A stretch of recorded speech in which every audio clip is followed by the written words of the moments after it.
Hello, everyone, and welcome to Aquarian Radio at aquarianradio.com. And I'm your host, Janet Carolesson, with my co-host, Alexandra Bernardis.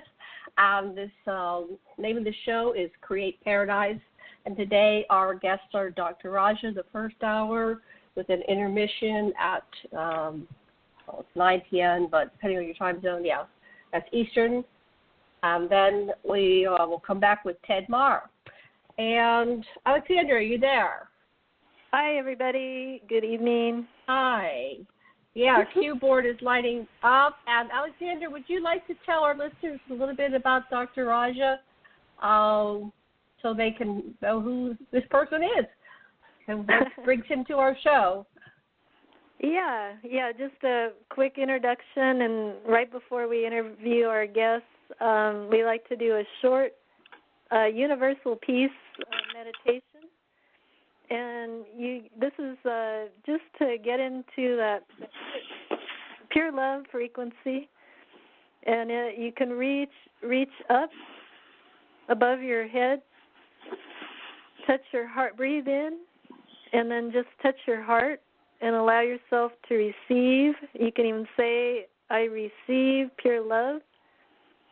And then just breathe in, relax, let go of anything, any type of trauma, grief, sorrow, whatever you might be carrying, knowingly or unknowingly. You can say, I choose to release this today. And then just when you raise your hands up above your head and you slowly pull in this love frequency, and you let it saturate your entire being, you can touch your heart again and say, I receive pure love. And so this is really just a short meditation, but it's a very powerful one. And with all that's going on around the earth, you always, you can start with this. It's just a small, picture the sun at sunrise or sunset, a beautiful, beautiful sunrise, sunset, and set that sun right on your heart. And then expand it out through every cell in your being. And this is part of your, activating your joy cord. So sometimes you watch the news or you hear something or this or that, and it can rock your boat a little bit. So this sunshine meditation helps fill every cell in your being to the subatomic level with joy. And when you're doing that golden sunlight meditation, you can just breathe in through your nose. Breathe in that pure love, and you can say, I receive, accept, appreciate pure love. And indeed, and then feel that sun just flow through your body, and the breath is a conscious breath. And when you breathe in slowly and you just focus on and breathing in pure love, let everything else wash away that's keeping you from your joy cord. So this is a short, let joy be your GPS and meditation. And you can just do this whenever you feel the need for it, when you first wake up, before you go to sleep. And you can put that golden sun around your house, your vehicle, your family, your loved ones, and Mother Earth. And on this call, we have a lot of love for humanity and to turn the page, to really celebrate the Aquarian age, to wake up happy and fully enjoy your day, not to let the other stuff take away from your joy cord. So, this is a self-love meditation, but then once you get into that vibration, you send it out, and you can send it out to infinity.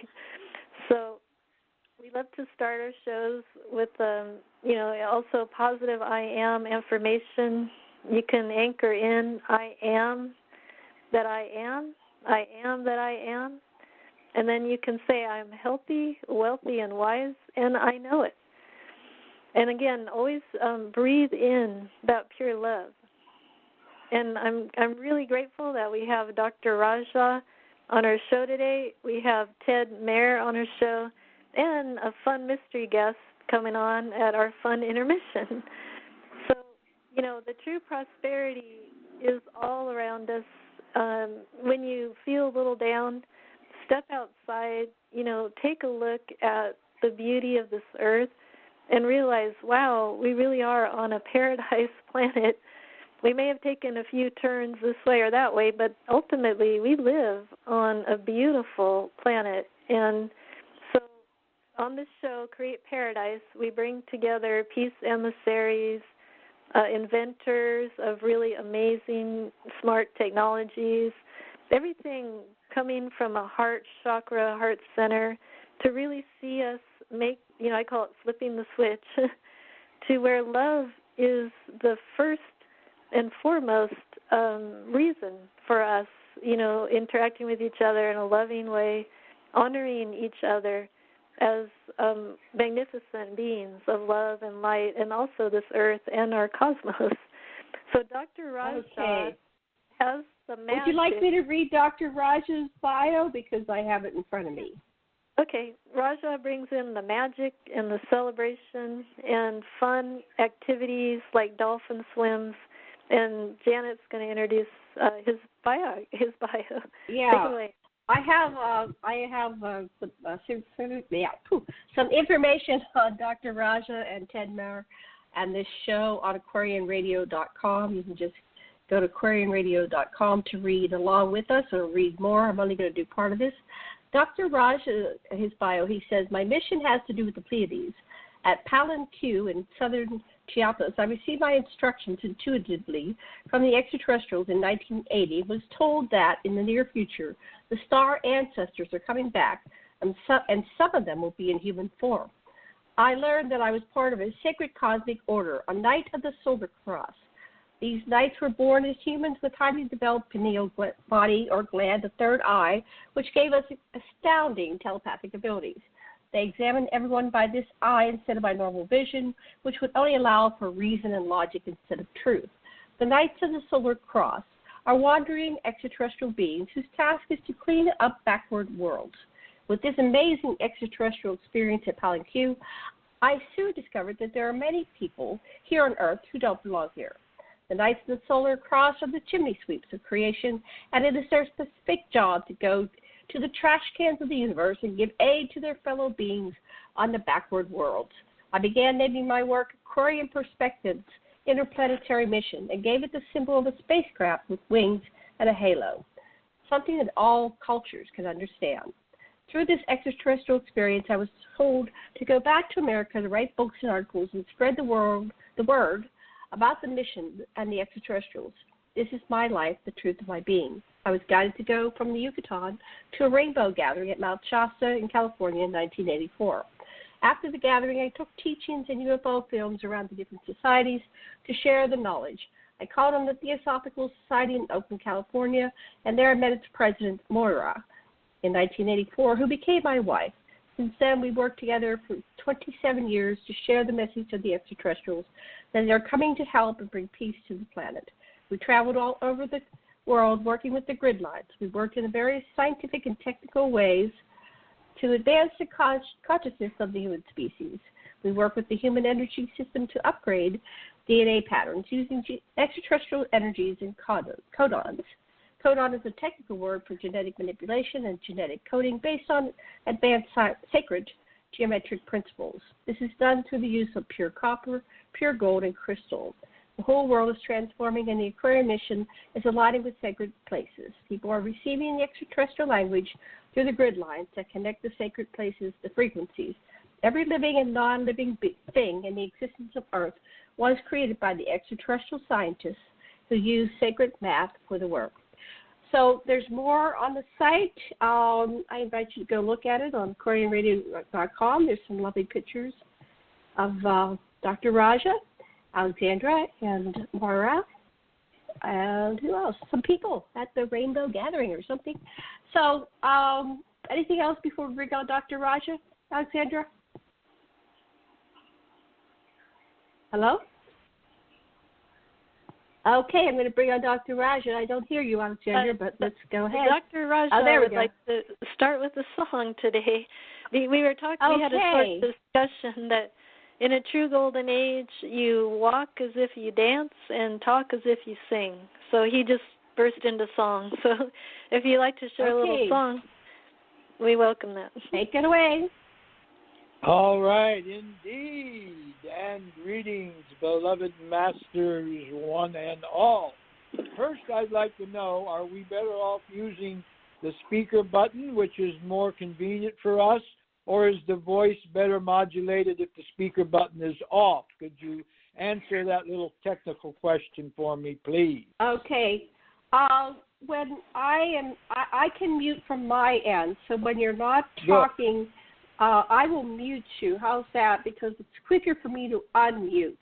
But if I forget to mute you, everything you pick up or jiggle is going to make noise, or somebody's setting something down or picking things up. So we're trying to minimize the distracted background noise by muting. But I think you sound good. We all sound pretty good here. So just take it away, and I'll make a comment if there's a lot of feedback coming in. Okay? Thank you, Dr. Raja. Thank you, Janet. I appreciate that. And I'm in a soundproof little room here in the computer room with no mice steering and no steers mewing and no cats, dogs, animals, cups, saucers, or anything except perhaps maybe a flying saucer coming, and it's promised to be on silent mode. And then we will sing a song, and we invite everyone to join in. We may have a medley of a few of them there, but what's coming to heart now is sing, "Oh, how happy you have made me. Oh, how happy you have made me. Sing, oh, how happy you have made me. Oh, how happy you have made me." Oh. Nice way. And that is our great creator, creatress, goddess, God, that makes us so happy every moment of our life just to be alive on this beautiful paradise world full of dolphins and unicorns and happy dragons and Puff the Magic Dragon and so much more.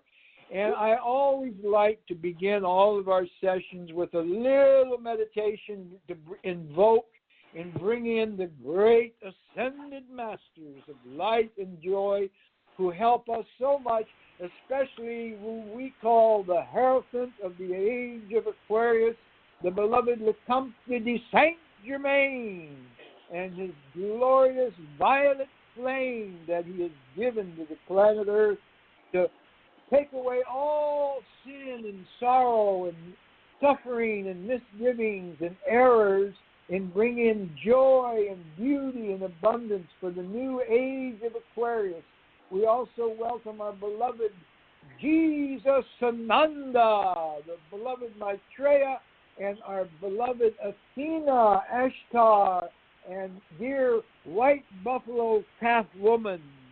And we honor the divine feminine here on planet Earth, who is rising up in all her glory so that the men will raise the femininity within themselves to become more gentle, and the women will raise their masculinity to become more powerful. And as we all become balanced, loving, kind, joyous beings, we celebrate all life, all those who walk, talk, swim, fly, and crawl, including the dragonflies and the butterflies, the birds and the bees. And the birds used to be the dinosaurs of long ago who are no more. And they say that there may be some other species upon dear planet Earth who may also soon become extinct. And at least we try to figure out who that may be. I would like to go back a little bit in time and tell the people a little bit about the Knights of the Solar Cross and who in the world could they be. Beings from other dimensions and other planets, living in the human form, though not of it, not flesh, though they are in the world, they are not of this world. They are from higher dimensions and more beautiful, serene, paradisical planetos, dimensions. And we have it from the space intelligences who gave us a very special prophecy years ago about apples. In fact, somebody gave me an apple today. And it says, to the apples we salt, we shall return. Now, this old prophecy legend means that the space people salted away some apples. And we're now returning to the harvest to ripen the apples. But what would the apple represent? Now we have the golden apples, the green apples. God didn't make little green apples, and it don't rain in Indianapolis in the summertime. What did it represent? For many years now, evidence has been accumulating at a rapid rate that there are many people on Earth who don't really belong here. They're from another planet. They could be your neighbor. They could be your baby. They could be your wife, your mother, your father, or your husband. And it doesn't mean that they necessarily came aboard a flying spaceship and then went about and learned the English language or whatever language in whatever country they're in and moved into the house next door. What it truly means is that there is a special class or a highly initiate order of space people from the other domains of the universe who have come to this planet to be the chimney sweeps of creation, like the Santa Clauses. They would come through the chimneys and clean it up and leave gifts of light. They volunteered to come to the earth during the reincarnational cycle here so that they could do a very special mission. And what that mission is to teach the human being about the true quality of love. Love means a giving without expect anything in return. It's not business. I give you this, you pay for this. That's a different level of interchange. Love is always a giving. There are selfless beings out there who are so full of love and light and self-ability and self-divine eminence that they don't need to get anything. They are totally self-realized, and they're here simply to give and to love, like a rose or a lotus. And so, beloved masters of light, we want to bring you the message of the commitment to yourself. Yes, you can be selfless and give, but you can also think of developing yourself and loving yourself in such a way that you empower yourself. Now, I want to say that there is some very important information here that we need to share, because this is the end times of the old age and the beginning of a new age. But when the old age passes away, so will the earth changes come upon us.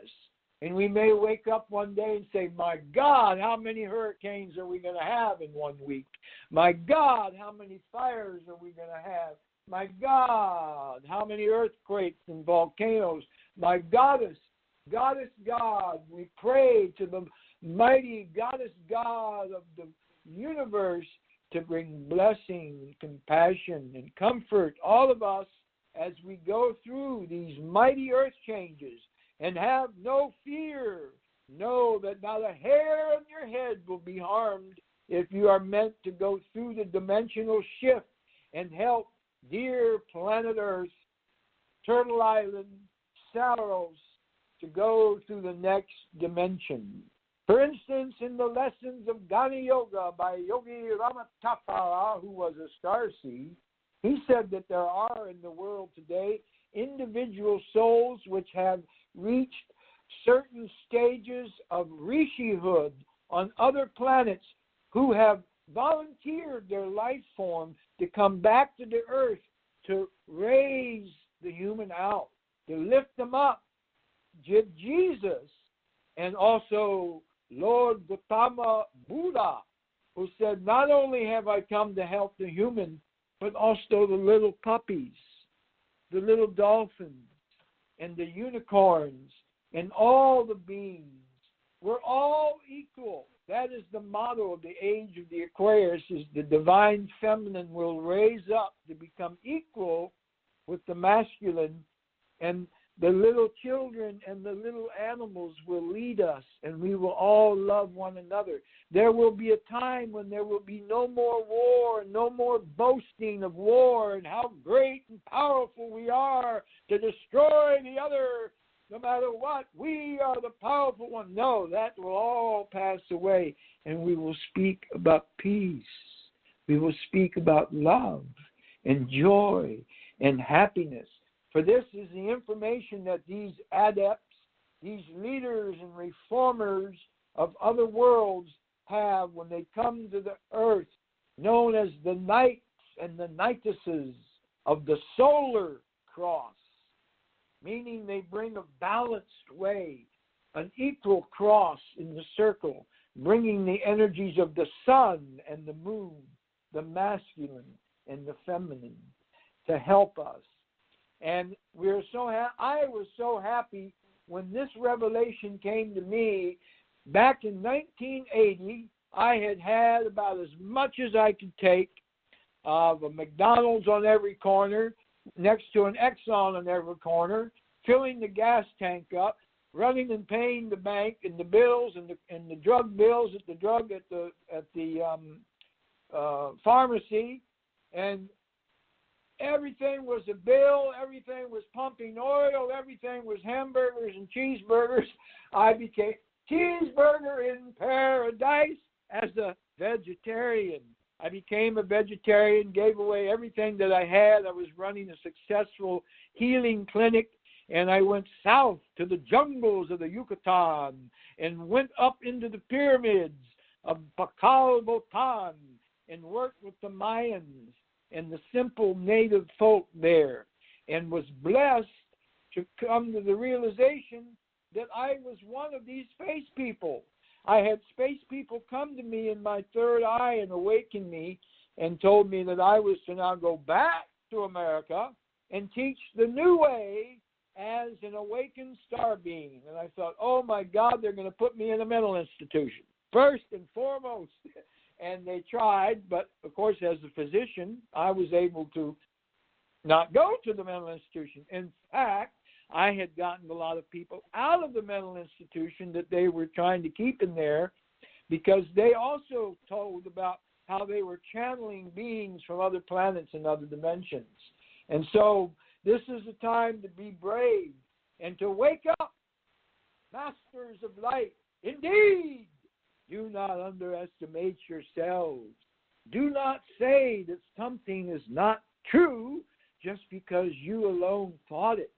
Know this about yourselves. When you think purely on your own inner thoughts, there is no room for errors, for there is none being a part of who you are. You are a wonderful daughter of light, a great son of light. And the space beings from the higher dimensions are coming soon to the earth in great numbers, as you have your disclosures and your truths about the fact that we are not alone in this universe, and that not only are they visiting us, but they are Ma and Pa Kettle, Ma and Pa Gustafsson. They are the true parents of humanity, and they've come to lift us up. The age of Aquarius coming to full fruition is Goddess God walks with man, and man realizes that they are gods and goddesses. They are the ones they've been waiting for. Power lies within us, for we have so perfected the love principle that we need not adopt the policy of loving our enemies, and blessing those that curse us. For where we come from, There are no such things as enemies. And there's nobody that curses. Dr. Raja. Yes. Dr. Yes. Raja, this is Janet. That's lovely. I wanted to ask you a couple questions about your contact, because I work with a lot of contactee experiencers. Some people think of themselves as abductees, but more and more people are coming to realize that this is contact from intelligent beings from many different places, other planets, other dimensions, vibratory frequencies, realms, however you symbol it. Have you been able to identify what species were communicating with you? Have they told you who they are? Many people have identified the various species that are working with humanity. Have you had any kind of information like that come through? That is such a marvelous and wonderful question, because on one level we can say that this planet is a planet of illusion. And with words, you can convey anything you want. And it can be true or false. It's up to your soul to register what's true and what's not true. And we are soon going to come to a time when we don't need to use words to give names to, well, this one is this one is that. It's like separation now as it is. We say, well, this one is a black one, this one is a white one, this one is a brown one. No, we're all from the higher dimensions of love and light, or they're not, and you'll know it. But yes, I did find out, and it was very interesting to me to find out that my chief contacts were from the Pleiades, from Venus, and from Jupiter. And my wife was from Venus, and when she passed after 27 years of doing the mission with me, she went back to Venus, and she's very happy up there working with me now.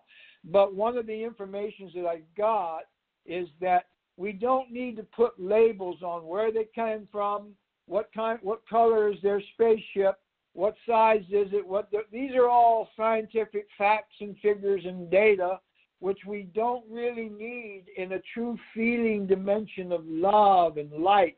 For in the fathomless higher dimensions and the reaches of space, there's only light. There's only the etheric beingness. And many of the beings come without names, without ships of metal hardware or things that you can see, and they simply interact with your heart. And when people start coming down, they say, well, this one is from the planet this and the planet that, and they've come with this information, they've come with that. I start to get a little bit hazy because I want to leave behind all of that scientific dogma. It's a new age and a new time.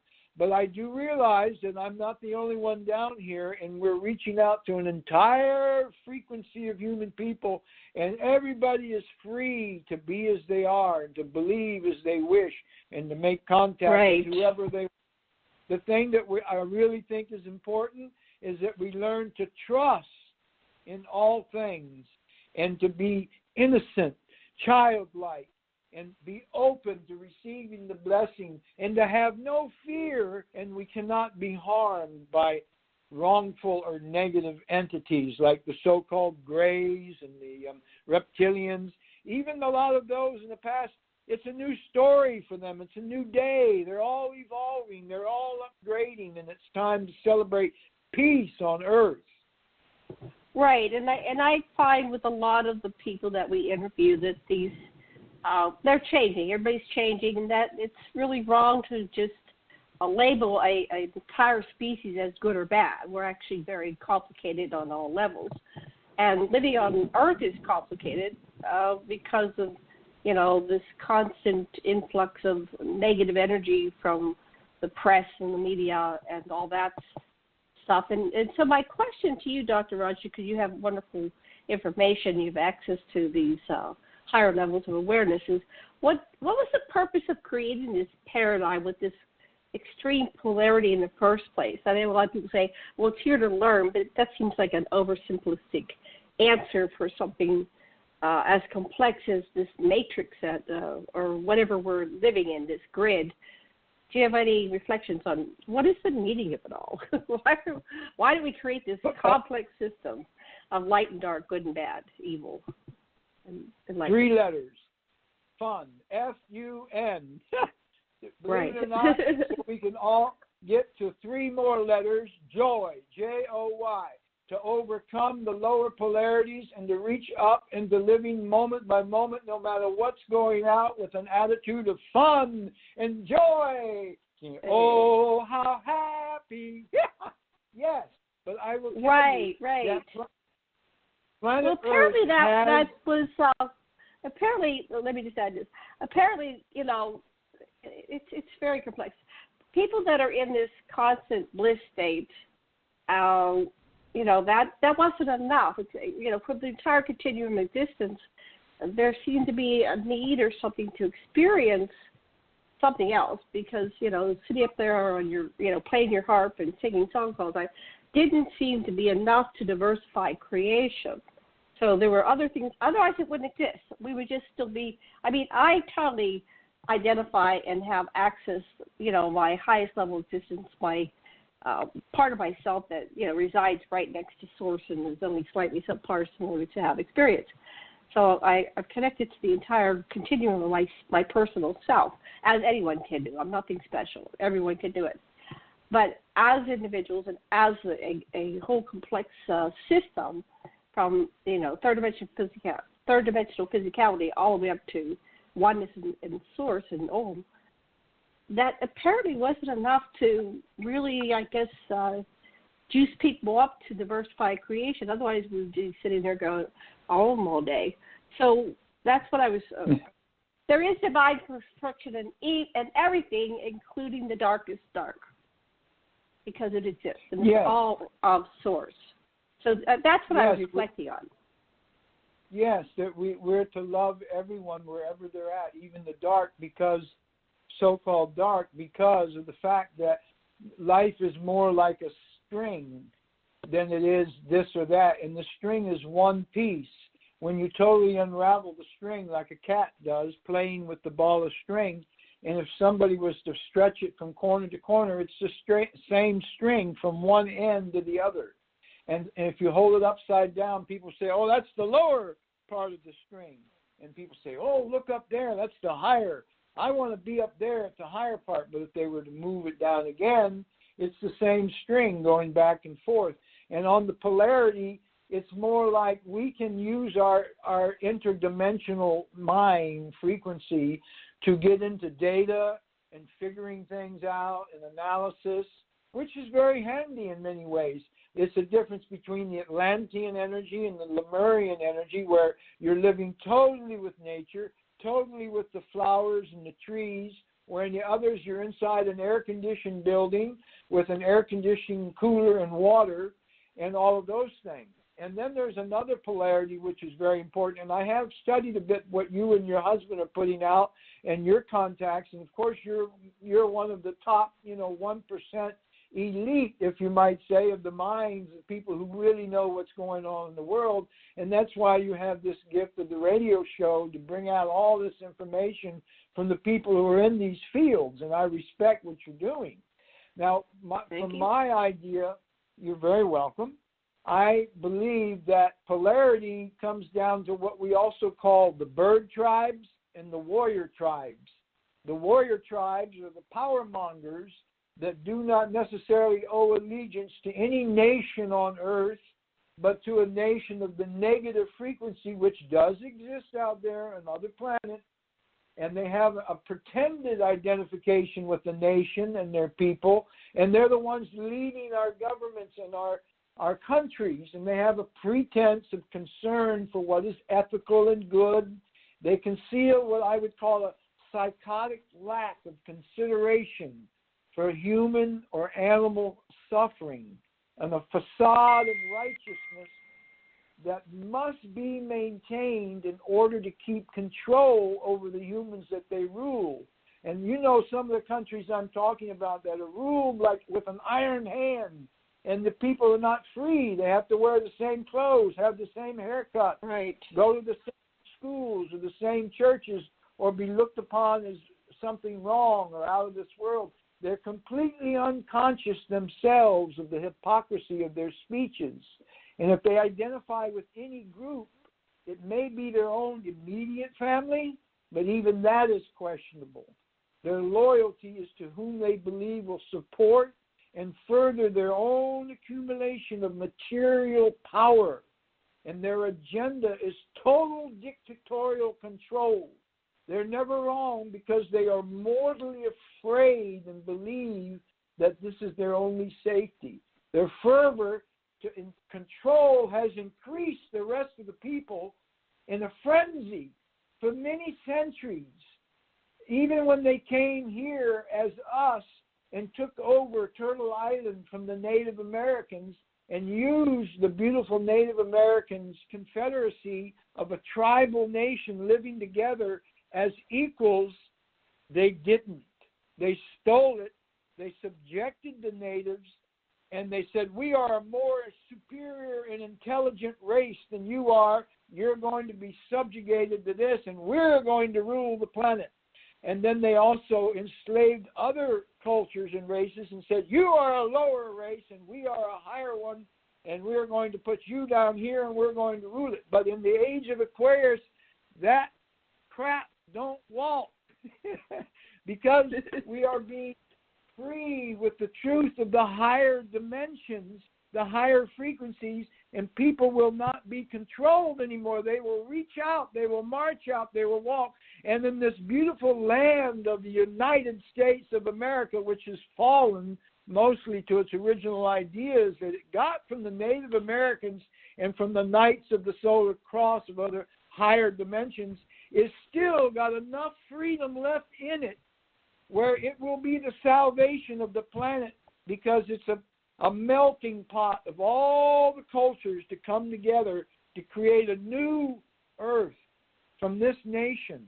So I believe very much in here, or I'd be somewhere else. I'd be in a cave in India where I've been, or I'd be in many different places. But here it is. But the truth of it is there's a difference in the polarity which you brought up, which I don't always like to talk about because, it kind of brings in what we can call the negative. It's a mentality of what we call the warrior caste or the warrior tribes. And the motivation is behind the political and economic manipulation of the lives of billions of human beings, not to mention the poor animals. Look what they're doing to the animals. They herd them into big farms and they eat them, for God's sake. We're supposed to be the caretakers, the shepherds of these beautiful creatures, and we wonder why some of them eat us. Because the planet continues on this old dog-eat-dog, the mightiest lion in the jungle rules, and that's not really the case. The new frequency that's been interjected into the planet from the higher dimensions, the higher frequencies, is love and gentleness. Well, that's a very interesting point that you bring up about. I mean, we could sit here and look at humans how they eat animals, but there's something always eating something on this planet. What is it about making it a paradigm of consumption? So that I always wonder, it's like, what? If I was like at the highest level of existence and creating a place for avatars to come and play, Divine Play Leela, it would seem like if I was in charge, I wouldn't create such a place where, even the insects eat each other, right? So that always struck me as bizarre. I know my origin is not from this planet. I really identify with what you said at the beginning. I'm not from this planet. I have the stranger in the strange world phenomenon, and my earliest memories were, come and take me back. There's been some kind of mistake. So we have that, and yet here I am, 63 years old. I'm still here, and I'm working on this level with my wonderful husband, Dr. Lesson. Now he is he had studied with Howard Sidger Stone, and Hal Stone was Carl Jung's protege. So we practice Jungian psychology, and part of it is integrating all our subpersonalities and parts of ourselves. And the whole concept is that nothing in the human condition is alien to any one of us, and that this polarity exists within and without. The microcosm reflects the macrocosm. And the reason it comes out so perverse and sideways is because we haven't integrated the awareness that it's all us anyway. So what do you think about that? And Alexandra, I'm going to pass the talking stick to you for you to continue the interview part. Okay? Back to you, Yes, Dr. Raja. thank you. Go ahead. Those are very beautiful truths that what the teachers would say is necessary, because we have to put into practice all these lofty thoughts and teachings, or what good are they? Because in truth, there is no judgment upon what we eat, and we must love each other no matter what we eat or smoke or drink or do. We are all here to have fun and joy, and there's to be no judgment. Yet what I found in answer to what you're saying is that all of this is an initiation process that must be completed for each human to become mature, sentient beings in the cosmos. And the more mature sentient beings do not consume the hosts of other beings. They don't eat them. They can exist off of the air, off of breathing. Breatharians, fruitarians, vegetarians, vegans. Then you can have a little dairy. Then you have ones that eat the animals. And one of the best meals I ever had was sitting down with a group of Native Americans after a beautiful peyote ceremony in Chaco Canyon with some wonderful chiefs from around the world. And they said, "Here, brother, we are offering you some elk meat that we just went out and shot and prepared. Would you sit and eat with us?" And my eyes went in the back of my head. And the peyote, I'm going, "Oh, my God, I'm a vegetarian. What am I to do?" And I remember the Dalai Lama said, when someone offers you a meal from the love of their heart, no, even if it's a rhinoceros, you eat it. I said, "By all means, I'll eat it with gusto." And it was one of the best meals I ever had. It really tastes great. I used to love to enjoy having bacon and eggs when I was a child, but I don't eat that now. I've grown from that. But I don't judge anyone who does that. Everybody has their own path. But the way that it was revealed to me as a soul is that the human heart must evolve and initiate and permanently transcend a selfish or self-destructive or any type of destructive obsessions, and open and get away from warrior type things and weapons and things that kill, and eat the things and just simply eat what, as they said in the Bible, the herb and the herb-bearing seeds shall be your food. Not the whole plant, but the seeds that fall from the plant, which would be a fruit. Anything that you can eat and plant the seed again, to grow again, is a karma less. You're not killing anything. But once again, I'm not here to shed a group of rules that say, "All right, people, you've got to follow these rules or you're never going to be an enlightened space people." No, there are no rules in the age of Aquarius. We love one another no matter what, and we love ourselves no matter what we eat, drink, smoke, think, or do, as long as we do it with love in our hearts. That is important. And if anything can be done with love, that's it. We can do it. That's wonderful. Okay. Alexandra, your turn. What would you like to talk about with Dr. Raja? Sure. Okay. Well, yeah, we are, for those on the call, we're talking about your joy cord and warrior, where you can flip the switch to become, a gentleman, gentlewoman in your heart is what really matters. And then your environment will start to reflect that all around you also. And so Raja touched upon it. We've all gone through this journey. I remember dissecting a piglet when I was in high school, and just I couldn't believe, that we're all sitting around this table dissecting these piglets. It was just unbelievable, so we kind of made a joke out of it, but it really wasn't funny. So we all have our time when we wake up and we realize, I don't want to be part of co-creation of fear. And sometimes you don't realize it, but when you ingest it, you may pick up the fear of that animal that was killed. So anyway, as we get to joy and paradise and away from the worrier or warrior mentality, it feels good. It feels good when you don't have to worry.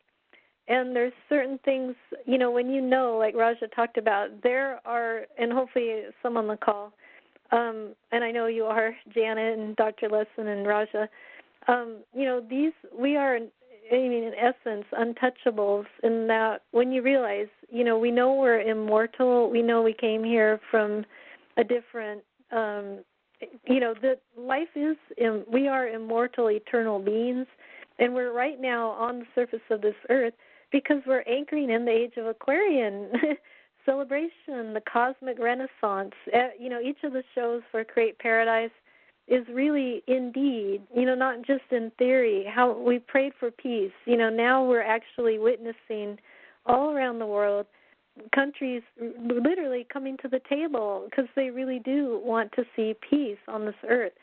And, so I'd like for Raja, he has traveled around the world, to share some of your wisdom from your journeys and how people can, you can travel to a vortex, but the true vortex is right within yourself, in your own heart, and learning how to live totally, fully, feeling alive, and happy, like honoring each and every cell within your own body as an unlimited being. You have unlimited creativity. That's what this Aquarian age is all about. You can live as long as you want once you start taking care of your body, your immunity. You can live a long time. And so Raja, he's going to be doing some fun trips for dolphin swims, out excursions to Ocala where there's incredible springs with really fresh air and water. And it's so majestic in Ocala. It looks like a piece of paradise. So if you like to spend a little, time to let our audience know about your upcoming fun events and how they can participate, that would be great. Oh, thank you, Alexandra. That's a wonderful part of the work that we're doing. One of the greatest joys of all is to be able to leave the human sphere of inquiry and analysis and geopolitical situations and just go swim with the dolphin. Now, there are lots of dolphins out there, but there are certain class or order of dolphins that are different than the others because they came from outer space. We have Pleiadian dolphins that like to play at ease, Pleiadians. And then we have Syrian dolphins who are very serious because they came from Sirius. And they're not the most friendly ones. They just go about their business and prefer not to have human contact. But there are several, 5 or 6 pods all around the world that love to swim with human beings. And we call those the Pleiades pods. There are some that I've swum with in Hawaii. There are some in the Bahamas. There are some in Bali, which I haven't met yet, but I understand they're over there. And there are a couple other places. But we are planning another trip to the lower Bahama Islands, the old Bahama Island. We did one to Bimini, where there are groups of dolphins who love to interact with human beings. And there's nothing that will melt your heart more than to swim out to a dolphin who comes right up to you and kisses you on the nose and slides up against you and tweets and tweet and with their radiomagnetic sonar frequency, they can see right through you. They know who you are and why you're there. And that makes them decide whether to come and swim with you. And they can actually melt away the stress, the illnesses, the pressures of human experience and raise the frequency of your chakras, especially your heart chakra, and also your 8th chakra, which is above your 7th crown chakra. And now we're talking about your 8th clown chakra, the happy chakra, they can awaken your crown chakra and teach you how to do laughing yoga and make you happy. There are people who shoot up out of the water and all they do forevermore is laugh and tell jokes. That's all they do. They've been healed by the dolphins. They've seen a new world. They've seen the mountaintop. And they're here to lead us to a place of paradise and peace. And so, in this coming June, and every year in June, we are taking dolphin trips to the Bahamas. If you want to join us, you can call me, email me, go to my website at stardoves.com. And we have our phone number and our email address on our site and on the Aquarian radio site. So our email address is ra@stardoves.com. That's STARDOVES.com. We also give vortex tours to the Mystery Springs of Florida. Did you know that Florida is part of old Atlantis? And at one time, it was a part that was left up when the Yucatan, Merida, Playa del Carmen, and all of those places over there, all the way down into Palenque, was a great land, and the Gulf of Mexico was not a water body. It was all land, a part of Atlantis. And underneath Florida are rivers that go underneath it, from the Gulf of Mexico to the Atlantic Ocean. And there are pockets, or what we call springs, bottomless springs, that you can go in. I don't recommend going all the way to the endless bottom and swimming out to the Atlantic, because you need to be Aquaman and have endless breathing capabilities under the water. But you can at least tap into certain portals. They have beautiful places in the Yucatan by the Tulum, where are beautiful Chacmú and Chelhas and beautiful blue springs that lead to portals to other worlds and other dimensions and other frequencies that are constantly beaming out a higher energy that can change your world, just like the dolphins, just by swimming in these magical springs. That's why Ponce de Leon called these springs in Florida, and it wasn't just one, the fountain of youth, because he knew of people and he heard the legends of the natives who lived here, that just by bathing in the waters, you could become young again, youthful-like in your appearance and your health, because it had a higher dimensional frequency. And we're not in search of them. We found them all. We take tours to over 22 different springs in the area. Silver Springs, Weeki Wachee Springs, Ichnatukni Springs, Blue Springs, Alexandra Springs, on and on, springs all over. And they all tap into the underground rivers. And some of these underground rivers go up and under and come above rivers. And we also take you on swimming tours after the dolphins. We go to the rivers and we have alligator swims. No, I'm just kidding. The alligators. Silly boy. No. No alligators. No. Teeth. I almost adopted an alligator.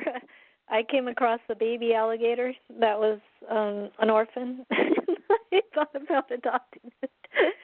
But yeah, these are fun tours. I really encourage the audience to get in touch with Raja and do your best to plan a really fun excursion.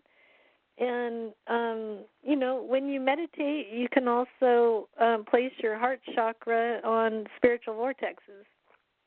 So it's also fun. And if there's a virtue that you want to work on, whatever it is, like maybe you want to have more fun in your life, or maybe you want to be free of worrying, or maybe you want some spiritual healing, whatever it might be, touch your heart, set that intention, and before you go to sleep, wrap yourself in a love cocoon, and then breathe in that pure love and let yourself drift into sleep. These dolphins, they are healers. You can ask the dolphins to come in and, scan you. Sometimes you may not know what it is. You may have buried something in your subconscious. So the dolphins are healers. They'll come. And when Raja was talking about the Pleiades and the playfulness of the dolphins from the Pleiades, play is a part of life. The children, they wake up in the morning and they run outside and they play. And so part of our beingness in the age of Aquarian is getting into the now moment, being in the now and being fully in the now, it's a great state of beingness. So, just to let whatever worries wash off your shoulders and know that they're like your higher self, what we talked about in the beginning, when you reach up and you pull that in. I love that. When you get into that state of giggling or laughter when you wake up in the morning and you just feel good, that's sparking the fountain of youth within you. And once you get that, you can take it with you anywhere. So, that's a great state of beingness. And you can just set an intention. I want to have the fountain of youth flowing through me, and then wrap yourself in a love cocoon before you go to sleep and when you wake up in the morning. So I don't know if we're able to take a question, but is that possible while we still have Raja on the air? Yeah, let me see what I can do here. Can you hear me? Okay, hold on. I don't know who's asking questions. So I'll click on someone and I think there's a way you can raise your hand if you want to ask a question, but I'm not sure how that works. So let me just go down the line here. Okay. Area code 954. Do you have a question for Dr. Raja? Area code 954. Okay, I guess not. I'll put you on mute. Area code 509. Do you have a question for Dr. Raja or comment? Anybody? Anybody there? Okay, I'll put you back on hold. Area code 301. Do you have a question or comment for Dr. Raja? Area code 301. Question or comment? Okay. Got a lot of listeners. Just don't know who's. We don't know who's lurking in those woods. Yes. So I know there's a way you can raise your hand, kind of. Oh, that might be another system. I'm going to get confused. Okay. I'm going to launch the chat. If anybody can get into the chat, you have any questions, please let us know. Otherwise, we'll continue. So let me see if I have a question. Well, we're at the 1 hour mark. Is there? Did you want me to go and do you want to do our commercial break that you wanted to do and the surprise guest? Did you want to wrap things up with Dr. Raja? Like to close with one go line ahead. if I can. And when I usually close my sessions, I call upon the Masters of Light that inspire the information that I give. They also like to reach out to all of the beings out there. If anyone is in need of assistance or further enlightenment, we do give with these master beings of the higher dimensions readings and sessions and Akashic soul readings on our site at stardoves.com under our services and sacraments. And you'll see about 7 different types of blessings and sacraments that we offer.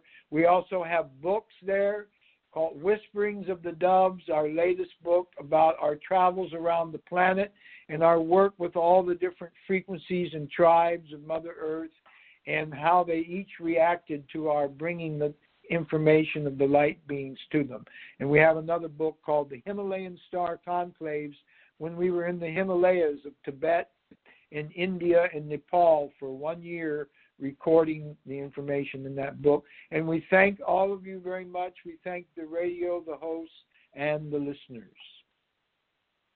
very much for joining us today, Dr. Raja. What would you like to say, Alexandra, before we say goodbye to Dr. Raja? Oh, indeed. We bring in unity, peace, and love, is there a caller from 841 who can just ask a quick question, or 843? I see it 843. Let me get to that. Let's one. see. And then I we'll did bring click on that, but there was no answer. But hold on 1 second. I got to get to my mouse. I buried it. I buried my mouse. Poor thing. Okay, hold on. Okay. Caller at 843. Are you there? Aloha. Aloha. Yes, Hi, I am who do we here. have here? It's Melody from South Carolina. This is a question for you, Dr. Raja. Better late than never. Okay, I'm really very interested in the topic of ascension. And I know that the ascended masters are of the Great White Brotherhood. And tonight we're talking about the galactics, the extraterrestrials. Are there major councils of the light to include representatives of each council coming from the extraterrestrials, like from the Pleiades, Sirius, Andromeda, Arcturus, Centaurus, Lyra, Orion? Are you familiar of any major councils of the light coming from this ETs? I think that's my question. Well, thank you very much, Melody, for your beautiful question. And what I answer to that is I am the creator. We are the creator, the created, and the creation. All is the creator. There is no other. And now in the ascension, we find that the atom, the Adamic race, ADAM equals atom, ATOM, and the Eve equals evolution, Adam and Eve are on the spiral of a higher ascension frequency that leads from the center worm of the earth that was even considered the ape, if you want to look at it from an evolutionary species, the Cro-Magnon man, and given a higher DNA frequency that came from the higher planets, and they became the old ape caveman person living in the caves and grabbing the women by the hair and clubbing them and making them cook and wash dishes for them. To now, that's not funny, to now realizing that the man and the woman are equal. They are equal in every way. And they've gone through so many species of that, including from the caveman to the Amazon.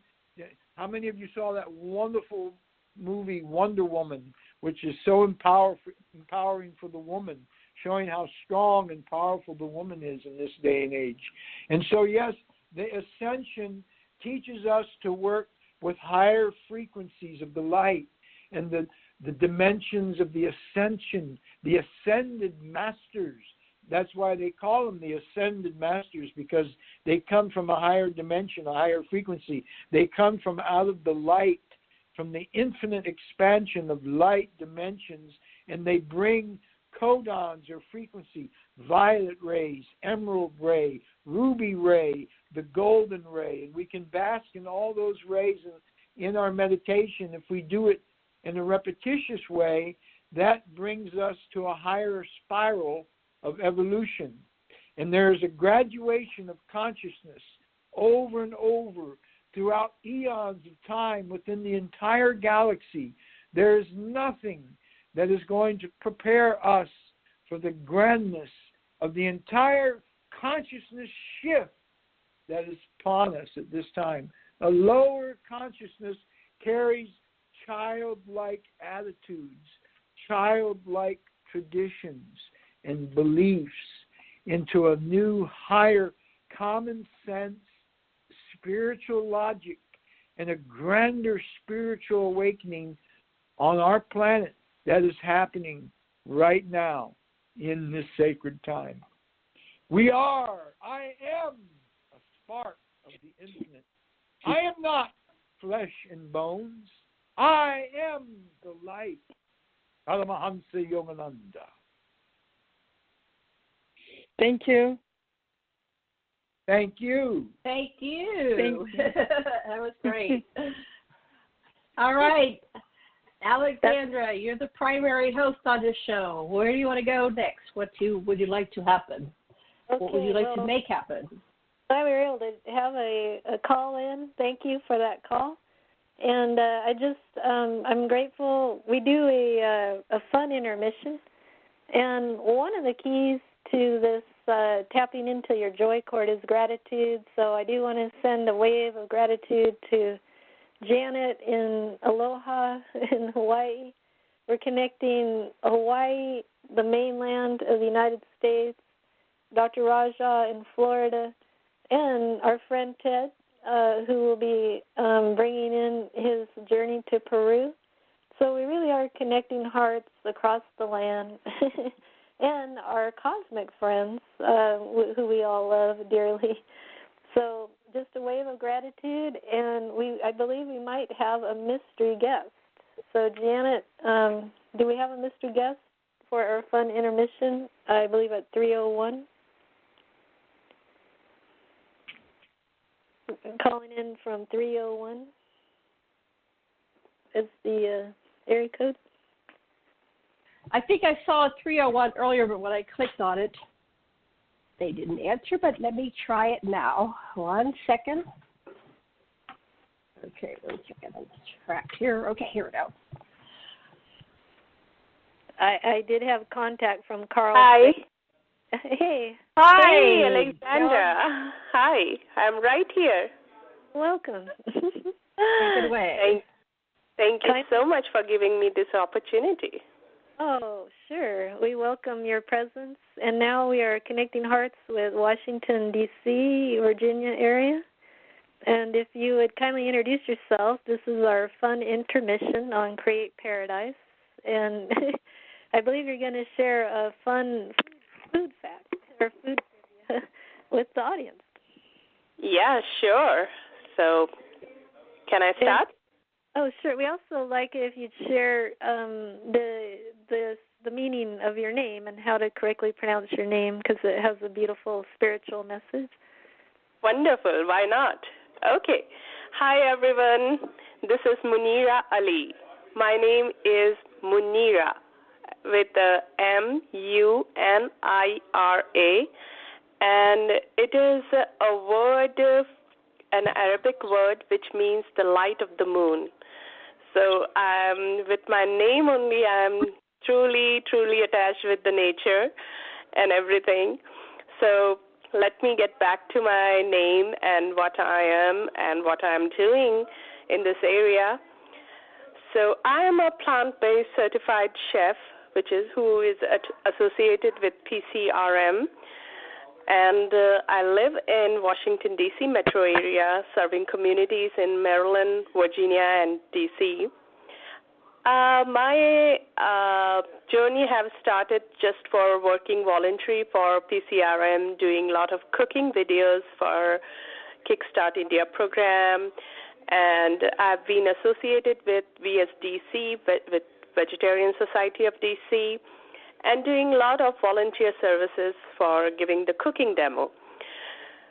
But eventually I turned myself to it more seriously since my husband is working for PCRM. He's the nutritional head for PCRM.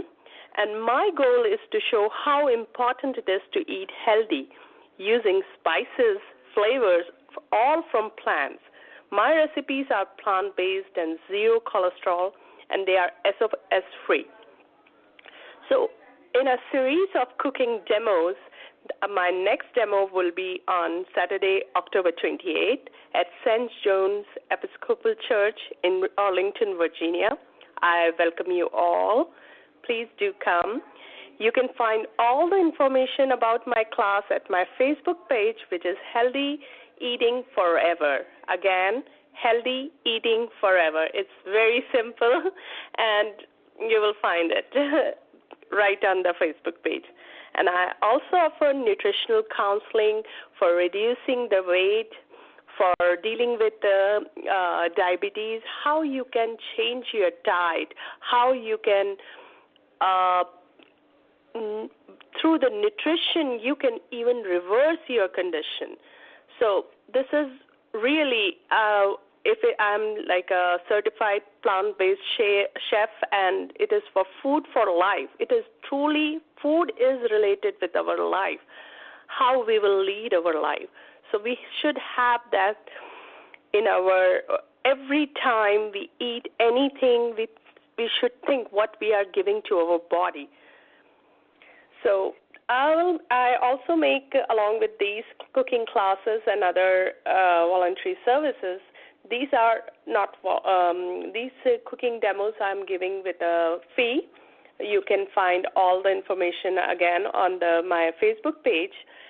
And I also make vegan meals on commercial basis, and do the catering for small and big families and deliver items directly to their doorstep. So you can contact me for anything, right from counseling to catering to seeing the cooking demos. And obviously I have the backup of PCRM with all the knowledge. And I also have a personal backup of my husband, who is a doctor by PhD and nutrition head of a Kickstart India program. So I can assure you, you will be in good hands. So I will give phone to Zishan, and he will talk to you about himself and what he is doing. Over to Zishan. Hi, everybody. This is Dr. Zishan Ali with the Physicians Committee for Responsible Medicine. And as you know, my wife already told you, we are building healthy communities in the United States, in India, wherever we can, where we can show the power of plants, the power of grains, legumes, fruits, vegetables, so many things we grow on earth.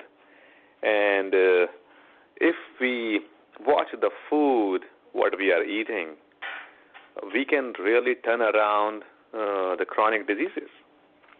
What I'm seeing is there are so many people who have been told that diabetes cannot be reversed.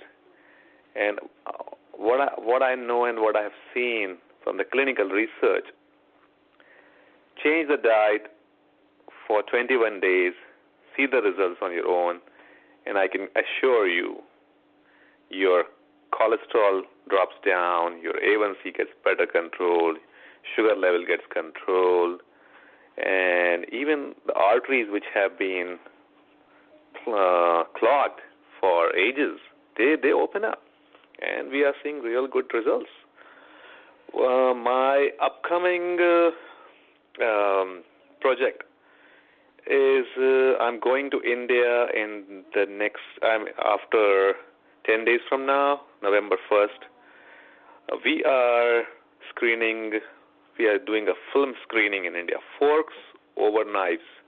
It's a health documentary, very, very powerful film, which shows the power of plant-based diet, and we are showing this movie for free in Delhi and Mumbai, expecting 1,000 people in 2 cities. We are doing promotion, and that's the most recent thing which is coming. But before that, on October 28th, we are also doing a class here which is called Spice and Science. So where I will give a nutrition lecture on diabetes prevention, management, and if age is any factor in reversing diabetes, and I will show evidence that diabetes can be reversed at any age, every age. And I will talk more about the science, which will be followed by my wife's cooking demo, where she will show how to utilize the science in the kitchen, what we can do, what we can change in the kitchen to cook food without fats, to cook food without sugar, to cook food without animal fats. So we want to bring that kind of exposure to our communities where we can educate them, and at the same time we can offer practical courses. And that's why I'm very excited that my wife, Munira Ali, she has started her non-profit work where she is cooking for people who cannot cook or who don't have time or who doesn't know how to cook. So she wants to give them the opportunity that food can be cooked healthy. It needs time, definitely, because anything which is good comes with a price. You have to spend time. Anything with that. If you want to be successful in your business, in your studies, you work hard for that, right? So similarly, it goes in the kitchen. You work hard, and then you get the results with your health. You feed your family. You want them to live a healthy life, disease-free life, and that's one thing you can do is food, because food is the cause of all the problems, but food at the same time can also be the solution. So watch for Healthy Eating Forever Facebook page. My wife has just started, and we will keep posting about our classes there. And also, like if you know anybody who needs counseling on, let's say they are struggling with arthritis or diabetes, taking 3 or 4 medications, and the doctor says that these medications have to be taken forever. But no, wait a minute. Talk to us, and we will help you reversing your chronic diseases at least. And few tips we can give you. We will have one-to-one counseling. If you are far away, we can do Skype call, telephone call. If you are local, we can do telephone call. Anything can be done. Sky is the limit. Talk to us, email us, call us. We will be here. And also, if you think somebody needs advice on if they need food to be ordered in the Washington, D.C. metro area, please contact Munira Ali. And we can help you. We can save the earth. We can save animals. We can save ourselves from unethical farming, from unethical practices. And let's keep everybody happy. Yeah. Okay, nice.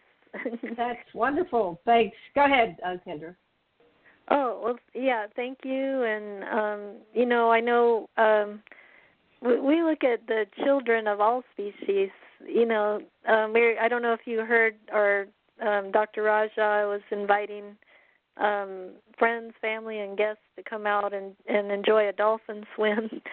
And so I know you guys have some young kids, and the physician committee has a unicorn food chart.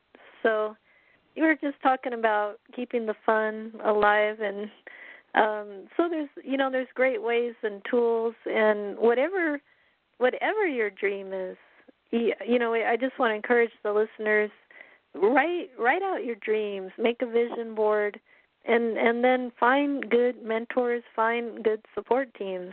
And so if you're wanting to raise a healthy family or have happy kids and happy relationships and stuff, we've got all these great resources. So we're offering your support team, loving, trusting mentors, and so. Totally agree. Totally agree. And I think the whole idea is to bring the family together, bring happiness, take the stress out of your life. And there can be so many ways, and especially our kids. My daughter, she's 11. My son, she's 5, and what we do, what we discuss, gets reflected on them. And I see that what is important in life is also feeling of togetherness, the bond, the trust, and then doing everything together in a fun way, not losing the track, keeping, have a focused approach, what you want in life, be ready to help. I think that's the most important thing one can do to help yourself and help others. I think if you keep that way, it's very simple. but in that way, everybody will be happy. And also, you have to enjoy life. You should be happy what you are doing. And like Alexandra, what you mentioned, that this thing is a great thing. The dolphin thing, and definitely I would like to bring my kids, and I have a vision that I want them to feel the nature right there near the sea, and with definitely with a good companionship, because society, a man is known with the society he keeps. Very good saying. I love it, and I look forward for a day when we can plan something. Yes. Well, we'd love to have actually, Raja and I share the same birthday, December 1st. I'm coming back from India on 29th of November. So maybe if we can plan something, December 1st could work out, because I know I will be super tired coming after a jet lag or 10.5-hour difference between India and the U.S. So everything is just like gets turned over. But I think we can still maybe plan something, and if you have the set dates, then we can start brainstorming what do we need to do. Yeah, I think we'd all like to do something. Well, we definitely, Raja and we'd like to do this dolphin swim and invite friends and family to join us this year, for sure. Yeah. So the first week of December would be a lot of fun. And they have dolphins. Where are you thinking of doing this? What part of the world? Hawaii, because Hawaii. Well, there's also whales. You're going to be coming into whale season, so it's a good time to come. Yeah. Which place? Oh, we're talking about the island, Hawaii. Yeah, I'm in Maui, Hawaii. But there's a lot of good dolphin swimming and whale watching, and it's very, there's different companies. I don't know who's arranging this, but the islands get pretty full with people coming in from all over the world for the whale watching and the dolphin swim. Can we maybe we can organize something like something for the environment, something for yourself, and something for the animals, like a big kind of conference kind of thing, or maybe an event where I can present something on nutrition, and Raja can present something on, I don't know, what would be his favorite topic. Munira can do a cooking demo. Alexandra can speak about yoga and meditation, and you can do something. So in that way, we can have a panel of things. And if we organize it, I think the people would love it. I don't know if I can pull it off by December, but maybe Alexandra can. She's in touch with some magic. Alexandra is great. That's true, I think Alexandra is asking me for a while now that let's plan something, but I think I am super occupied. So I think Munira is now taking it forward. So she is now doing very active work in this field. So I hope Munira and Alexandra can connect and plan something. Figure it out. Figure it out, guys. Figure it out. Figure it out. I'm actually heading to the mainland, and one of the things I do besides work with the, contact the experiencers in the both field is I do tantra meditation and chakras and yoga meditations, and so that's what we're doing in Austin. We're going to Austin for 2 weeks.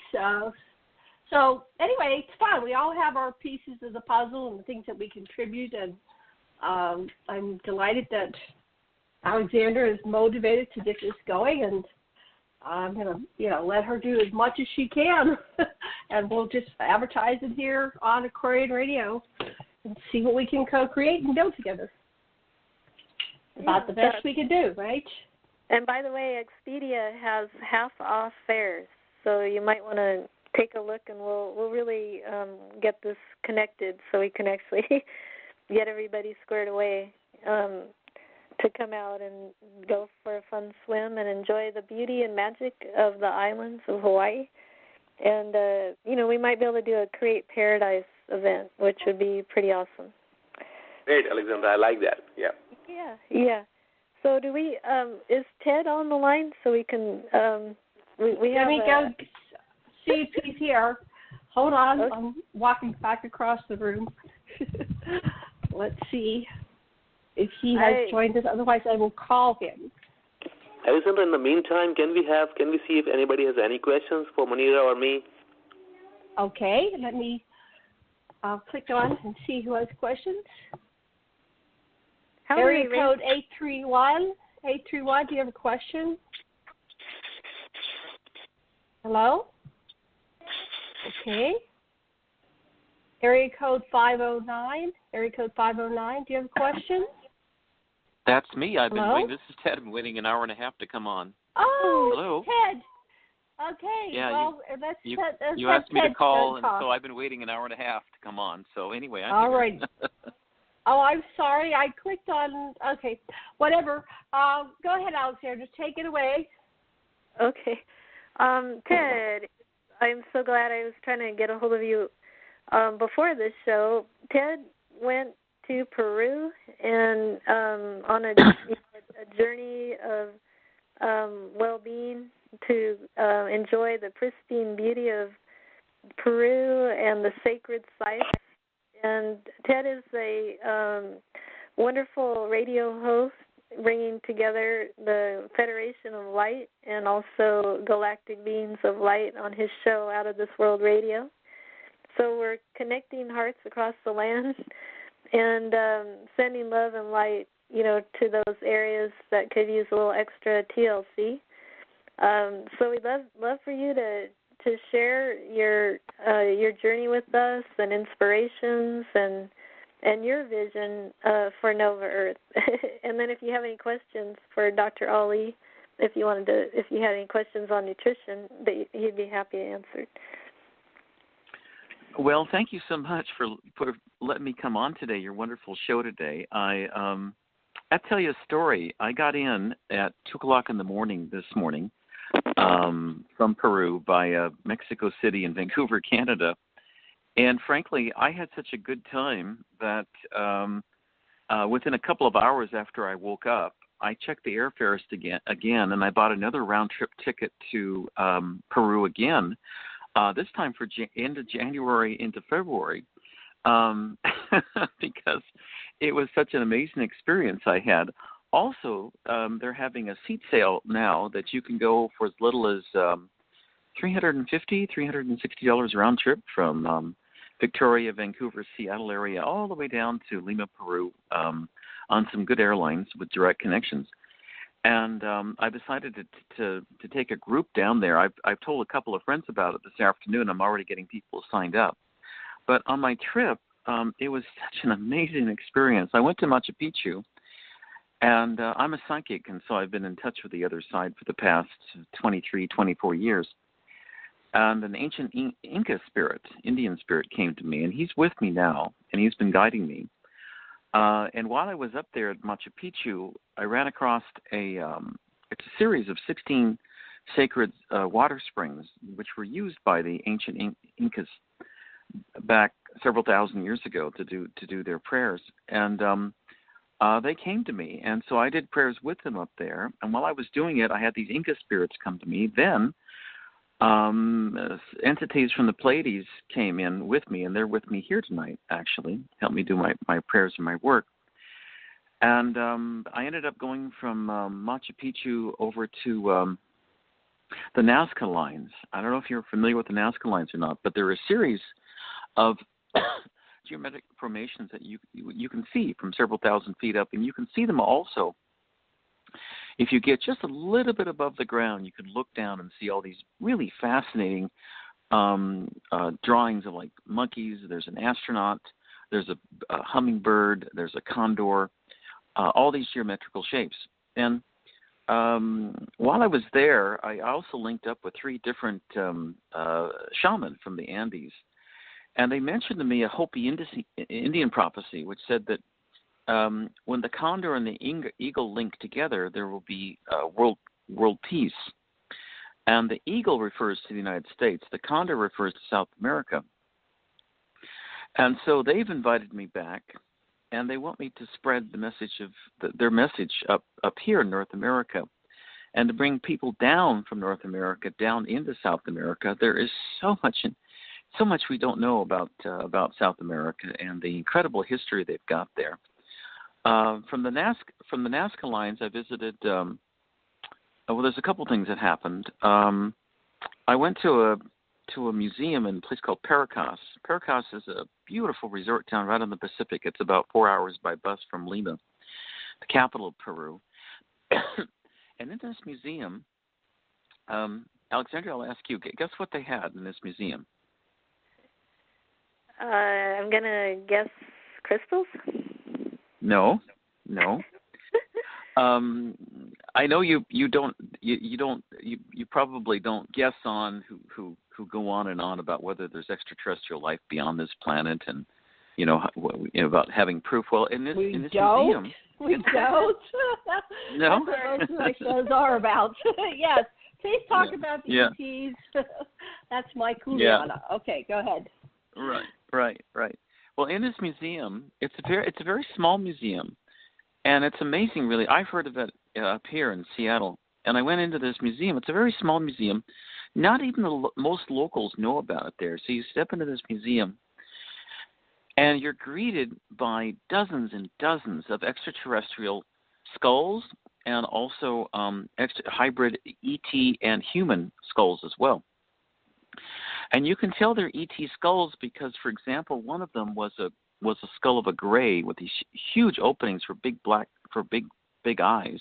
There was one, and I've got a picture of it. And then others were the skulls had these really huge elongated heads. Mm. And most humans have sutures in their skulls. And that allows, of course, the baby to come through the mother's womb. And it allows the skull, of course, to collapse, to make it smaller when it comes out of the womb. But these skulls didn't have any sutures. In other words, they were smooth. And I meditated, and I got the message they were actually hatched from eggs, and they were hybrid human reptilian entities, which were incubated there in the Paracas Nazca line area, maybe 5,000 years ago. And you find this museum full of it, and it's called the Juan Navarro Museum. And again, very few people know about it. The entrance fee, I think, is about $2 to get in. But I've got all kinds of pictures on it, and I'll be having a show on. Fascinating. I'd love to see if you could shoot us a picture too. I wouldn't want you to give them all, but just something to tease us, and we can link it through to your show. Oh yeah, no problem. And then wherever I travel, I also ask for and receive protection from my Galactic Alliance friends. They usually send anywhere between 3 to 5 spacecraft out to protect me in my travels, and I could see them there in the night sky when I was down in Peru. But I had such an incredible experience. I'm going back again January 23rd through February 7th. Mm-hmm. And in addition to, of course, we fly into Lima, then we would fly up to Cusco. Cusco was a beautiful city. The vibrations are very high. As a psychic, I'm very sensitive to vibrations, and as soon as I got off the plane, landing in Cusco, I could feel my vibrations go way up. And it's also kind of a spiritual center of Peru as well. There's a lot of psychics there, a lot of spiritual shaman there, and then from there I went to Machu Picchu and did some prayer work up there. I got kind of worn out one day, especially because I took a bus up to the top of Machu Picchu, and then I decided to walk back down this very steep hill to get back down to where I was staying in my hotel, and it was like, I don't know, it was about a 3,000 or 5,000 feet drop, and I ended up wore out my back and muscles, and so I've been kind of hobbling since then. I feel better today, but it's not something I want to repeat again. You overdid it. Yeah, I overdid it. I was afraid of that too. That I would just if I went on something like that, I'd be like, I'd overdo it. Or I'd get up there and it's like, oh, how would I get back? Bring me the donkey. Anyway. Okay, but hey, Ted, like our our space friends, like I go on my gratitude walk in the morning and sunset, and I have ships all the time. I see them.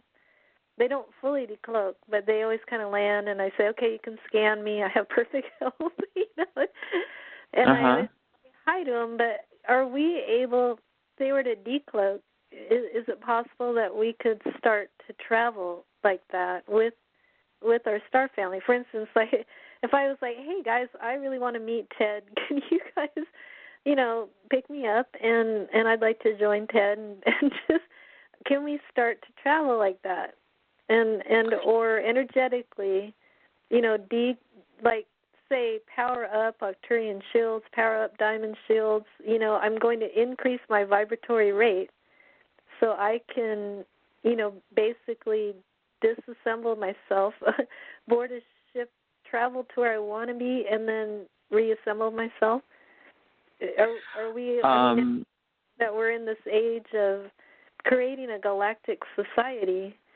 And you had spoken, I believe, on the last show. You were saying that they're in great shape, and they, that's one of the reasons I feel like keeping my body, drinking pure water. We go to aquifers to get our water, and keeping the food sources as pure as possible, because on the ships, they've got pure energy. But do you see that on our horizon, that we can start to, actually travel, because onboard ships, as opposed to... Do you mind if I bring in bring in one of my spirit friends to help answer your question? Yes, thank you. I don't like to bother him unless it's a specific question, because he's really pretty busy on the other side. But let me hold on here. Okay, good. Okay, I've got Nostradamus here, and I just asked him about the timeline. He says speed it up. He said that that's going to be possible within 10 years. One of the problems is that our government, the United States government, has been associated with a group of tyrannical extraterrestrials for the past, at least since the early 50s. Mm-hmm. And right now it's still too dangerous to do anything like that. Although most of them have left planet Earth, there's still a few left, and there's also the humans who've been interacting with them, and they're mind controlled in a kind of automatic pilot. But it will be possible to do that in the near future. I know that I had a program that I broadcast live from Cusco in Peru a week ago, and if you go to my website, www.outofthisworld1150.com, and click on recent guests, you can listen to my interview. I think it was on October 13th for both hours, where I had 3 Inca shaman, and then Nostradamus came through, as well as Jack Kennedy. Jack Kennedy and Jackie Kennedy were both with me on the trip, and they're here with me now. You're welcome to ask questions if you want. Okay. But Nostradamus, I don't like to bother unless I've got a specific question, because he's usually a pretty busy guy. They're all busy. Yeah, I think you may have heard earlier, about new councils, because we know we've been up against, the other powers that were, and now, we're in conversation, collaboration with one another. This is the TJ with Revolution Radio. We've got the Physicians Committee bringing in the healthy foods, Janet and Dr. Lesson, loving relationships, and, really body, mind, fitness, and the fact that we are a part of something so incredible. It's just people have been so busy trying to pay their mortgage, that they haven't necessarily had the time to develop their spiritual unlimitedness and really tap into true treasures that they are. I'd love to ask, JFK, and just for your support, as and the Galactics, of course, that we can really bring together a beautiful council to help introduce, our brothers and sisters to the incredible, paradise planet we live on, and to the true treasures within each of them. I like to think that there's been a lot of shuffling of gold and diamonds, but the true treasure is each and every person on this planet has this, unlimited creativity if they only could be supported to grow and expand that creativity. And I feel that's the shift of the age, is creating a culture based in love, Yeah, I was wondering if we could really utilize. So you said Jackie and who's here? Jackie and John are both here. Yeah, Jack Kennedy and Jackie, his wife. He asked for Jackie to come along, and I said sure. Yeah, yeah, okay. they're both here. I wanted to ask them, how was that getting back together after being apart, after the death and Jackie went on and married what was his name, Onassis. What was that reunion like? Well, first off, let me back up a little bit. She felt like she had to leave the United States and marry the Onassis, who was a Greek businessman, because she felt like she would have been murdered as well if she'd stayed around close to the United States. And Onassis had the power and the wherewithal to really protect her, and he appreciated him so much. Once Jack was on the other side, I'm meditating now, talking to him. He said that he was happy that she could get away and get out of the United States and be protected by Onassis. And it's a little different. I mean, if you're asking questions of like, of course he missed her and wanted to be with her, but he was happy for her. And now that he never left her heart. If that's what you mean. I know that people love who they love through many lifetimes. We rotate. We sometimes are, with each other and with other people, and that's what on the highest level we're not petty and jealous like we are on the human level. But I just wondered, like they were apart, and I know there was probably total love and forgiveness and understanding about what was required in order to keep her incarnate until it was time for her to pass in a more natural way. But I just am envisioning, what was that like for them getting back together? He died in her arms. That was very traumatic. What was that like for them being able to reconnect after such incredible trauma, and what she had to endure, how brave she had to be, how she had to face the world and, carry on without him, especially raising the children. What would they like to share about what that was like for them? I have one word that they both told me. When they got back together, there's only one word that could describe it or attempt to. That was beautiful. That was really, really beautiful, beyond bliss. It was especially difficult for her because she knew when she was on Air Force One on the plane going back to Washington, D.C., with that monster, Lyndon Baines Johnson, who had just participated in the murder of her husband, forcing her to stand with him as Johnson gets sworn in as president. She said it was the most disgusting thing she ever was forced to do in her entire life, especially when she knew what he had done. And then the sad thing is that as the years passed after Jack was murdered on November 22nd, 1963, to see all those killings, needless, senseless killings of both Americans and Vietnamese and other people in Vietnam for a war that should have never happened. Jack said that he'd already issued the order to start withdrawing troops by the 1st of January 1965, early January 65, we would have been completely out of Vietnam. But history would have been very, very different.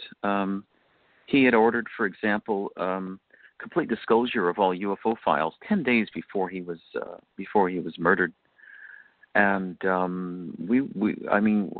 planet would have ascended. We would have ascended so much more quickly than we are now. But the good thing is that this planet is slated for ascension, and we're kind of picking up now where things left off back in the early 60s, and the cabal, the negative entities, whoever you want to call them, they can't stop it.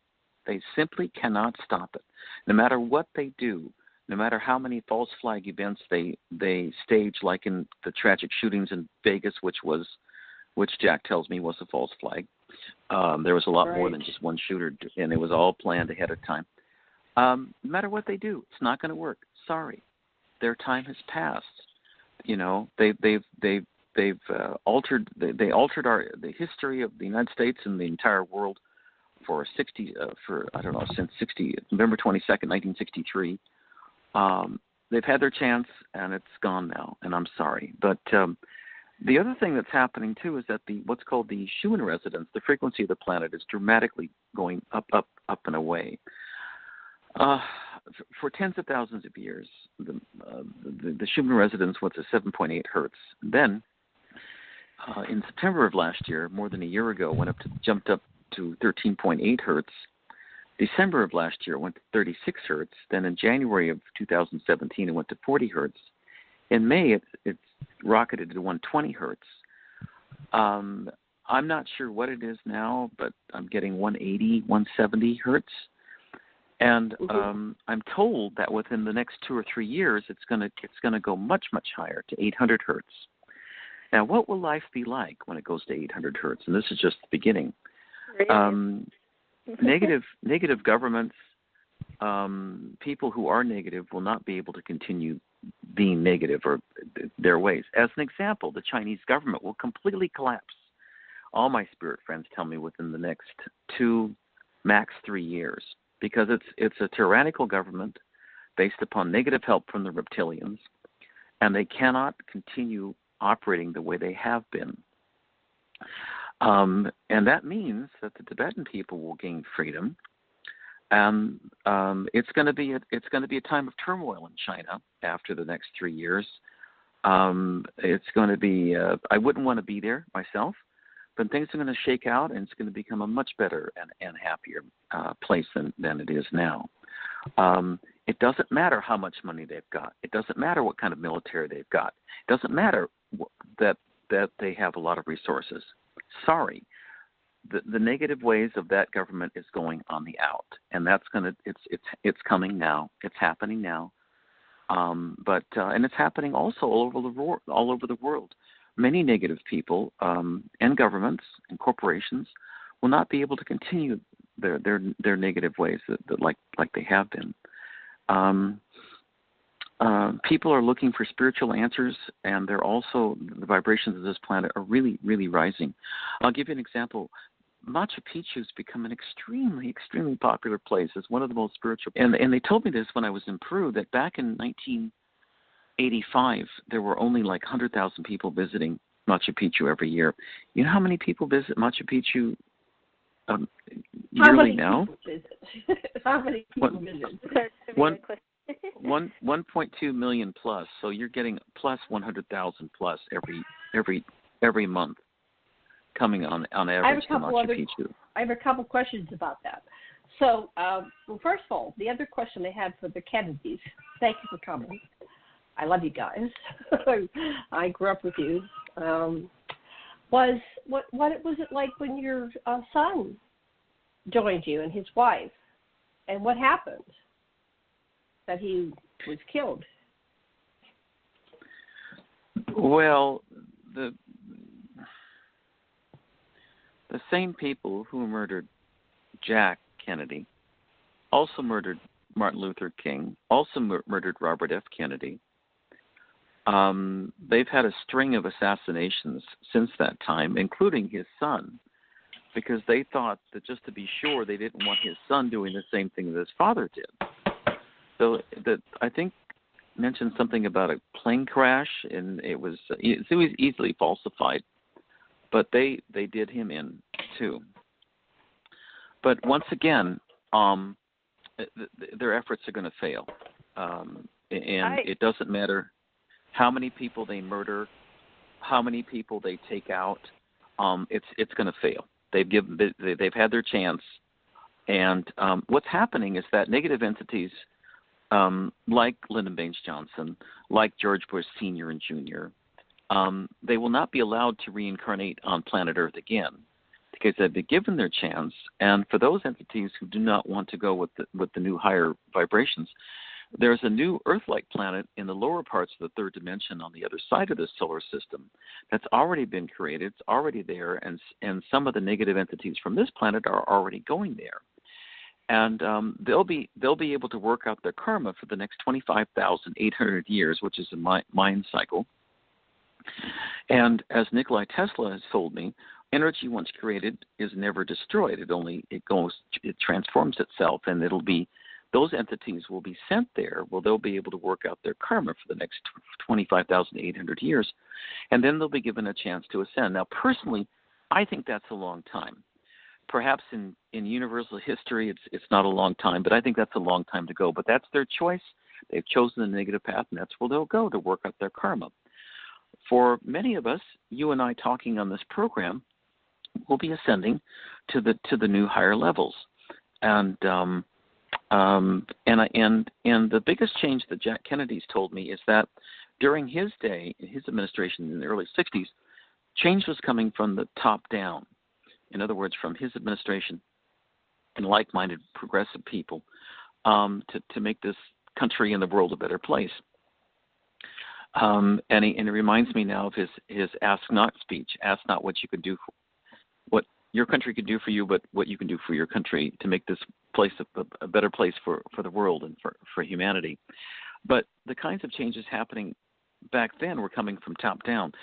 Now, however, it's different.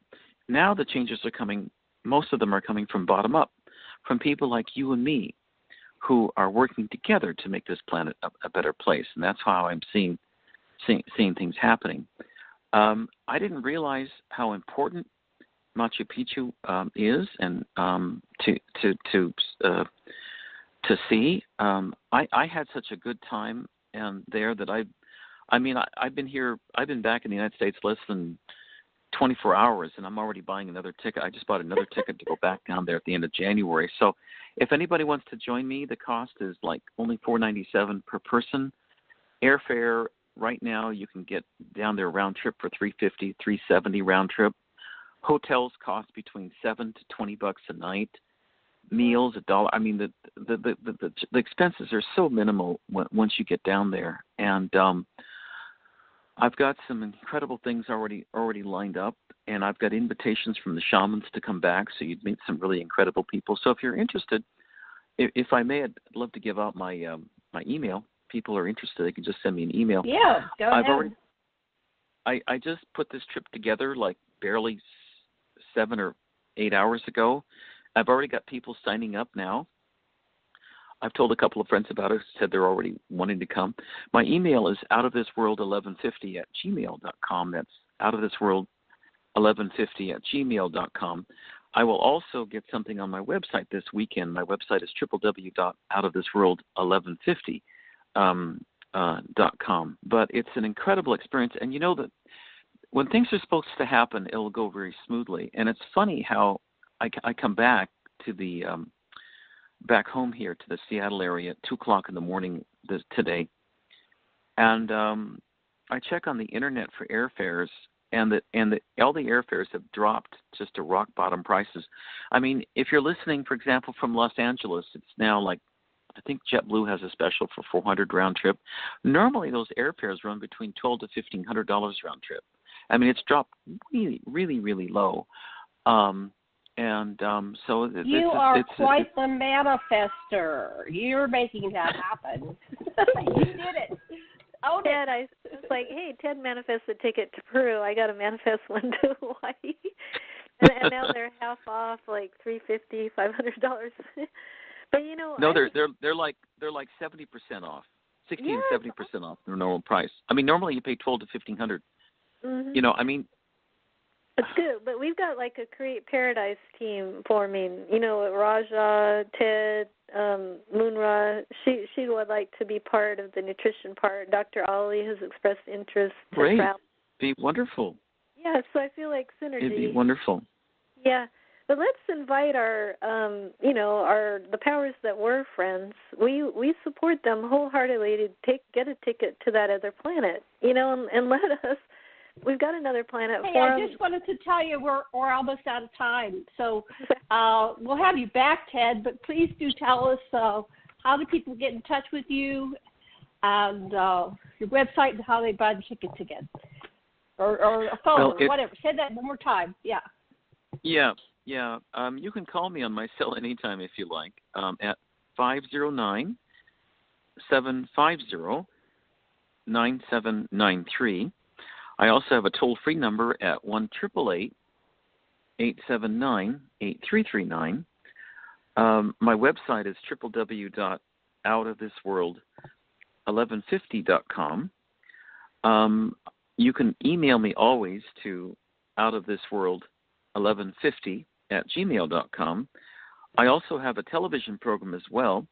I've got, I think, about 50 episodes on YouTube right now. I broadcast on Channel 22, Comcast 2022 here in Lower Seattle area. But, my friends, the future is so bright and so beautiful for all of us. And if you hear doom and gloom from anybody, especially on the media, please turn your television off. Good idea. What are you finding is the purpose of Machu Picchu? With your guides and your connection. We have it's a portal. Who built it? The Incas built it as a spiritual city, actually. And then what they did is that they shielded it because they spiritually shielded it because they knew the Spanish were coming. They were well ahead of the game, and so it wasn't until I think 400 or 500 years later in 1911 that an American actually found it, and he was looking for some other city in South America, and he stumbled across it. Because the Spaniards would have come in and completely decimated the place, looking for gold, but it was spiritually protected. The Spanish had the audacity to tear down a lot of Inca monuments, beautiful Inca monuments, and use the stones from these monuments to build churches and whatnot in Cusco. They did that throughout Peru, whatever they could find. And I know that's why I want to invite these powers forward to just go ahead and transition over to the other planet, and we'll let us.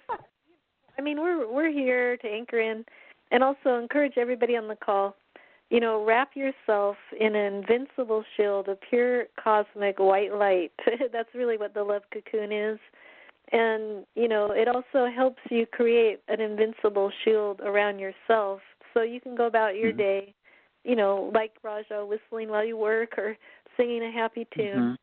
Because the more you stay in your fun and your joy chord, that means you're amplifying the light and love around the planet.